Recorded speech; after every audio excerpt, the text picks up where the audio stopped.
नागपुर में महानगर पालिका में महिला नेतृत्व को प्राथमिकता देने का महत्वपूर्ण निर्णय लिया गया है। महापौर और उपमहापौर पद के साथ साथ स्थायी समिति, परिवहन समिति और न्याय 10 प्रमुख समितियों का नेतृत्व भी महिलाओं को सौंप दिया गया है। भारतीय जनता पार्टी ने महिलाओं की नेतृत्व क्षमता पर भरोसा दिखाया और यह कदम उठाया है। इस निर्णय का उद्देश्य केवल पद देना नहीं, बल्कि महिलाओं को सक्षम नेतृत्व का अवसर देना है।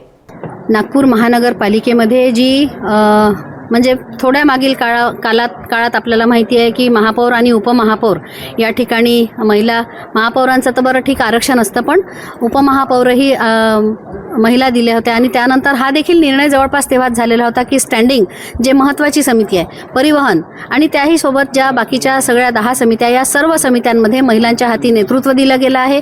भारतीय जनता पक्ष आणि भारतीय जनता पक्षाचं नेतृत्व हेच हे काम करू शकते, हे निश्चित खरं आहे।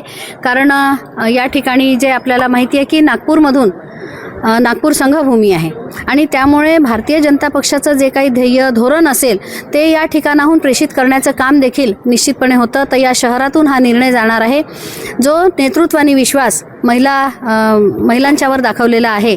एकीकडे विश्वास आहे आणि दुसरीकडे तो विश्वास म्हणजे फक्त विश्वास नाही, त्या खंबीर व्हाव्या, त्या ताकदवर व्हाव्या, त्यांनी नेतृत्व करावं, हा जो विषय आहे की त्या नेतृत्व तसेही करतात आहे, पण त्यांना आता चांगल्या प्रकारचं प्रत्यक्षात नेतृत्व करण्याची संधी आणि त्यातून त्यांचा विकास स्वतःचा नव्हे तर समाजासाठी जे काम करू शकतील त्या चांगलं काम करण्यासाठीचा जो विश्वास भारतीय जनता पक्षाने टाकला आहे, आम्ही सगळ्या मिळून हे शहर पुढे नेण्यासाठी आणि महिलांच्या सन्मानासाठी अतिशय आग्रहाने प्रयत्नशील असणार आहोत। मी आपल्याला आणखी पुन्हा एकच म्हणेल की आतापर्यंत सगळे निर्णय जे झाले ते निश्चित झाले, चांगले निर्णय होतील, पण महिलांच्या हाती जेव्हा काम आहे म्हणजे नेतृत्व आहे त्यावेळी निर्णय होताना संवेदनाचा देखील निश्चितपणे अधिक महत्त्वाचा वाटा असणार आहे। ऑपरेशन सिंदूर सोबत जोडण्यात येता याला जर बघितलं गेलं तर काही नगरसेवकांच्या प्रतिक्रिया आहे की ऑपरेशन सिंदूरमध्ये ज्या पद्धतीने महिलांना प्रतिनिधित्व देण्यात आलं त्याच पद्धतीने महापालिकेने हा पुढाकार घेतला।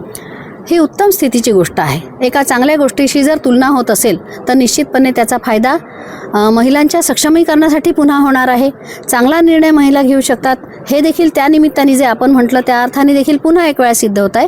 हे चांगलं आहे की काही लोक जर त्यासाठी जोडून पाहत असतील तर निश्चित स्वागतार्ह आहे।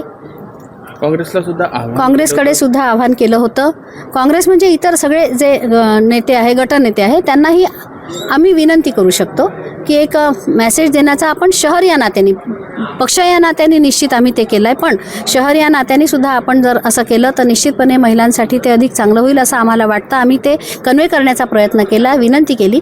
एरवी निर्णय करणं हा पक्षांचे प्रत्येक त्या पक्षाचे ध्येय धोरण जे असतील ते ठरवणं हा त्यांचा विषय असू शकतो।